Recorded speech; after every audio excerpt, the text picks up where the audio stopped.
তো হ্যালো বন্ধুরা, welcome to my channel cricket with Roy. তো ভিডিওর থাম্বনেল দেখে তোমরা বুঝতেই পেরেছো যে কী টপিক নিয়ে আমি ভিডিওটা বানাতে চলেছি।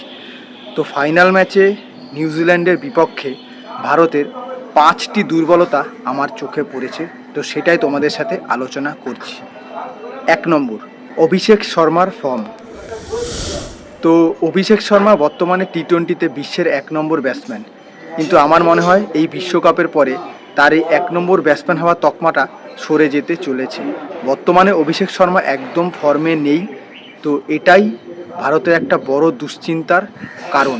এমনকি অনেকে ভাবছে যে অভিষেক শর্মাকে ফাইনালে ড্রপ করে রিঙ্কু সিংকে প্রথম একাদশে নিয়ে আসতে পারে ভারতীয় টিম, কিন্তু আমার মনে হয় এটা করবে না, কারণ ফাইনাল ম্যাচে অভিষেক শর্মাই খেলতে চলেছে, কিন্তু তার বর্তমান ফর্ম ভারতকে ভাবাতে বাধ্য।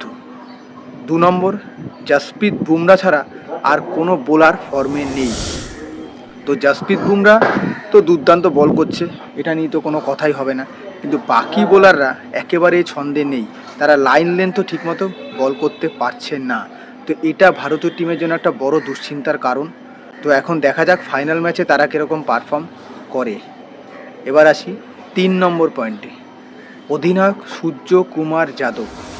বর্তমানে তিনিও একেবারে ছন্দে নেই বা ফর্মে নেই।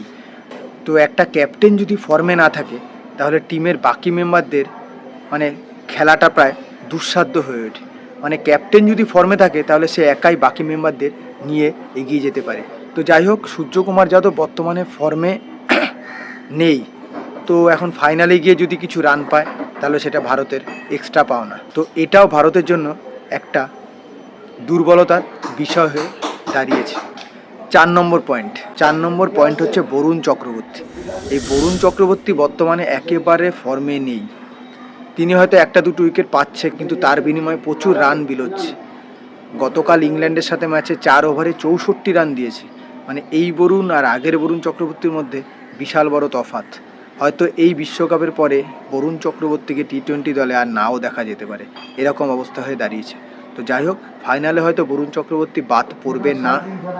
অনেকে হয়তো ভাবছে যে ফাইনালে বরুণ চক্রবর্তীর বদলে কুলদীপ যাদব সুযোগ পেতে চলেছে, কিন্তু লাস্ট ম্যাচে আর উইনিং কম্বিনেশন ভাঙবে না ভারতীয় দল, তাই বরুণ চক্রবর্তী খেলছে।